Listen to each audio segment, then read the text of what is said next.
Asylum, a word that evokes chills, a place where hope went to die.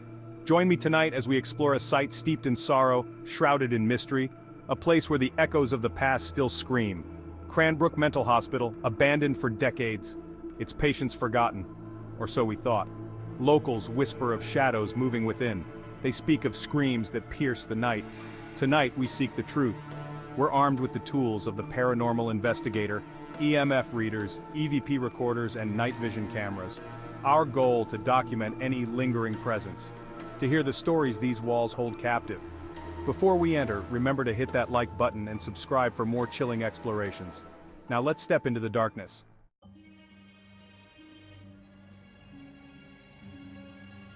Cranbrook's history is a tapestry of torment. Opened in 1899, it housed hundreds of patients deemed incurable. The treatments were often barbaric: isolation, ice baths, even lobotomies. Stories persist of a particularly cruel doctor, a Dr. Elias Thorne. They say he experimented on patients, seeking a cure for madness. But some cures are worse than the disease. Legend has it that Dr. Thorne's spirit still lingers, his presence felt in sudden cold spots and disembodied whispers. Some patients, unable to find peace in life, remain trapped in death. Tonight, we walk in their footsteps. We breathe the same air as those who suffered here. Will we encounter their tormented souls?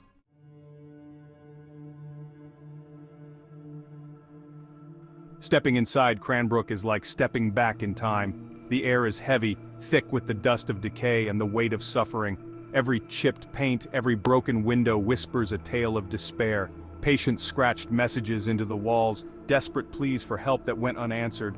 Their words, though faint, still resonate, a chilling reminder of their forgotten plight. Imagine the terror of being confined to these cells, the darkness your only companion. The air is thick with the despair of those who were imprisoned here, their anguish a palpable presence. The silence of Cranbrook is deceptive. Listen closely, and you'll hear the echoes of the past, the shuffling of feet, the clanging of metal doors, the muffled sobs of the forgotten.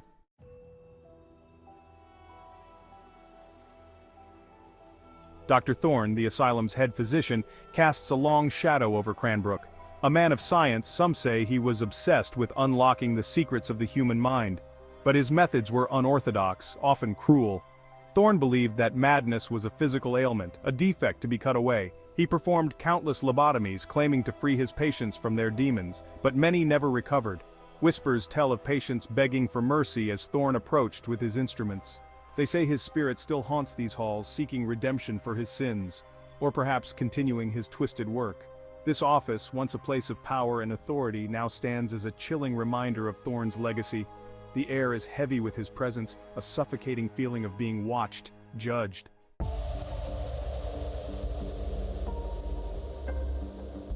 The cruelty at Cranbrook wasn't limited to Dr. Thorne. The nurses and orderlies, bound by duty and fear, often turned a blind eye to the suffering within these walls. Some, it is said, even participated in the abuse. Patients deemed difficult were often subjected to inhumane restraints, their cries for help muffled by the thick walls. The stories of their torment linger, etched into the very fabric of this building. There are whispers of a secret ward, hidden deep within the asylum, where the most disturbing experiments took place.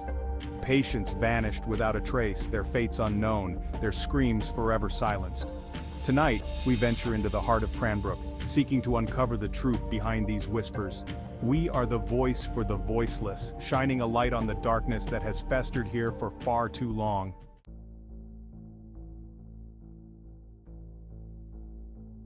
By the 1960s, the horrors of Cranbrook could no longer be ignored. Public outcry forced its closure, the remaining patients transferred to other facilities, but the darkness remained. Left abandoned, Cranbrook became a haven for the lost and the desperate. Vandals stripped it bare, leaving behind only echoes of its tortured past. But some things refused to be erased. Locals tell stories of seeing flickering lights in the windows, hearing screams echoing from the empty halls. Is it the wind whistling through broken glass, or the tormented souls of those who suffered here seeking release? As darkness descends on Cranbrook, we prepare to confront the unknown. Join us as we venture deeper into the heart of this haunted asylum, seeking answers, seeking truth, seeking the echoes of the abandoned.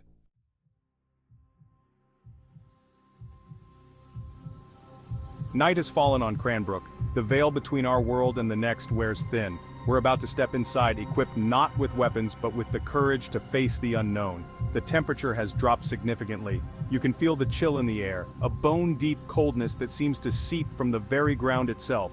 The energy here is palpable, heavy with anticipation. We're using infrared cameras to capture what the human eye cannot see. Our EMF readers are on high alert, scanning for any unusual energy spikes that might indicate a presence. Already the EMF reader is showing signs of activity. The air feels thick, charged with a static energy that makes the hairs on the back of my neck stand on end.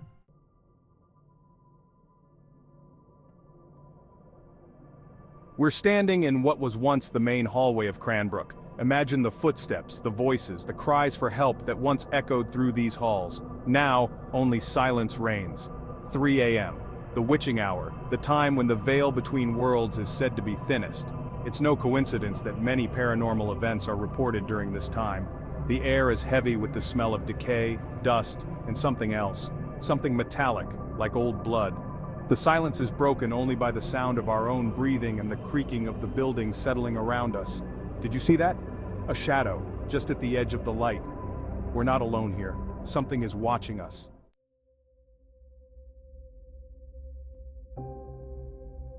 We're now in one of the patient rooms. It's small, cramped, with only a single bed and a barred window. The despair in this room is almost suffocating. If there's anyone here with us, any spirits who still linger within these walls, we want to hear your story. Speak to us. Tell us your name. Let us know you're here. The static on the EVP recorder is intensifying. There's a high-pitched whine, almost like a voice trying to break through. Listen closely. I thought I heard something. A whisper, faint but distinct. We'll analyze the audio later, but there's definitely something here with us.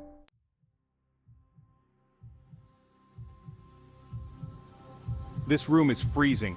The temperature has plummeted, despite there being no drafts. And the feeling is overwhelming. What happened? Are you okay? Cameraman? Something pushed me. I felt a cold hand on my back. There's nothing there. But the energy in this room is undeniable. Something is angry. Something wants us to leave.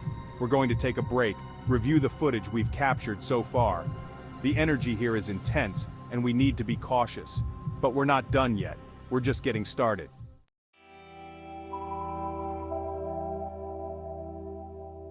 To delve deeper into Cranbrook's troubled past, we spoke with Sarah Walker, a local historian who has dedicated years to researching the asylum's history. Cranbrook represents a dark chapter in our town's history. The treatments used back then were barbaric. Patients were subjected to ice baths, insulin shock therapy, and even lobotomies, often with devastating consequences. Dr. Thorne, while a brilliant physician, was also a man driven by ambition. He truly believed he could find a cure for madness. But his methods were often cruel and experimental. Many patients suffered greatly under his care. Sarah's insights paint a grim picture of life and death within Cranbrook's walls. It's no wonder that so many restless souls are said to roam these halls.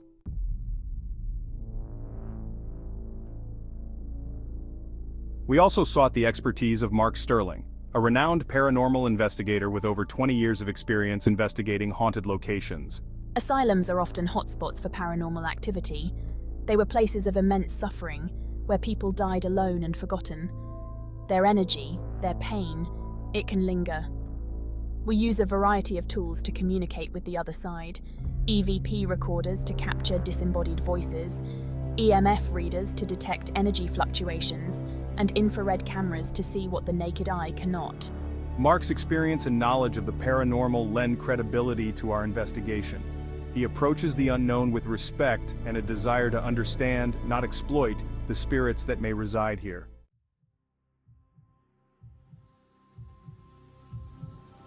Cranbrook has long been a source of fear and fascination for locals. Stories and legends passed down through generations paint a chilling picture of the asylum's haunted legacy.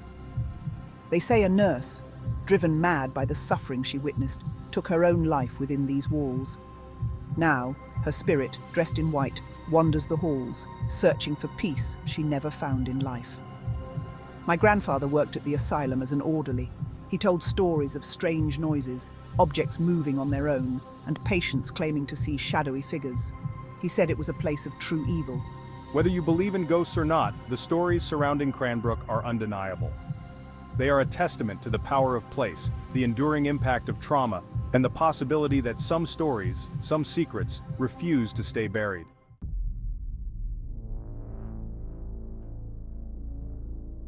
We're back at our base, the adrenaline still pumping. The experiences at Cranbrook were unsettling, to say the least. But now, the real work begins. Mark's going through the hours of footage we captured, looking for any anomalies, any evidence of the paranormal. It's like looking for a needle in a haystack, but sometimes the needle finds you. There's a lot of interference on the EVP recordings, which is to be expected in an environment like this. But there are a few intriguing sounds that warrant further analysis. Right there, did you hear that? It sounds like a voice, faint but distinct, almost like a whisper, just on the edge of human hearing.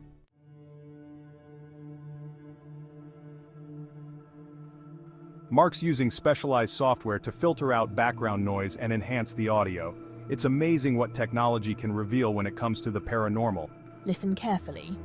This is the isolated audio from the patient's room, right after you asked if anyone was there. Did you hear that? It said, "Get out." The voice, the tone. It was full of anger, menace. Whatever we encountered in that room, it clearly didn't want us there. This is incredible. This is evidence. Proof that we are not alone, that the spirits of Cranbrook are real and they have a story to tell.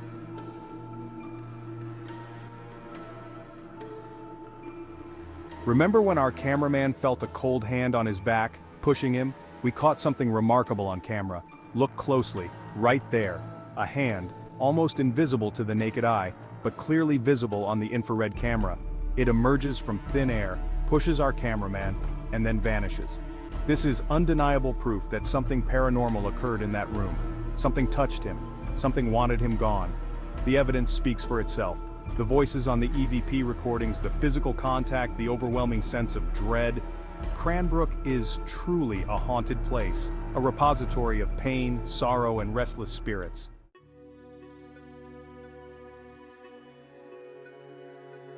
The things we experienced at Cranbrook, they stay with you. The feeling of being watched, of being surrounded by unseen forces. It's both terrifying and humbling. These weren't just stories, legends.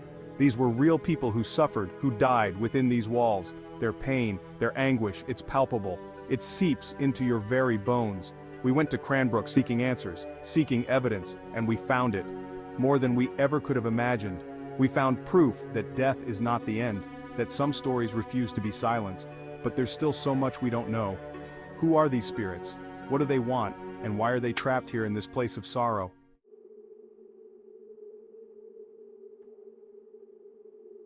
That's where you come in. We need your help to unravel the mysteries of Cranbrook. What do you think of the evidence we captured? Have you ever had a paranormal experience? Let us know in the comments below. And be sure to subscribe to our channel for more chilling explorations into the unknown. We're always on the hunt for the truth, seeking out the most haunted locations, the most compelling evidence, the most incredible stories. Cranbrook may hold the echoes of the abandoned, but it's just one chapter in a much larger story. The story of the paranormal, the unexplained, the mysteries that lie just beyond our understanding. Until next time, keep exploring, keep questioning, and never stop believing in the possibility of the impossible.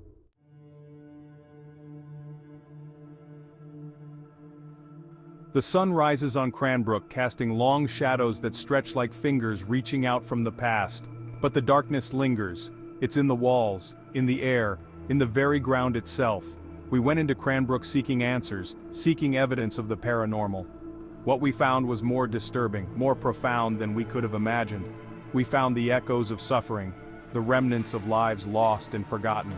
Cranbrook stands as a testament to the fragility of the human spirit, the depths of human cruelty, and the enduring power of the past.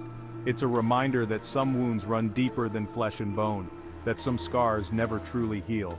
As we leave Cranbrook behind, we carry with us the stories of those who suffered here, the whispers of the forgotten souls who still search for peace.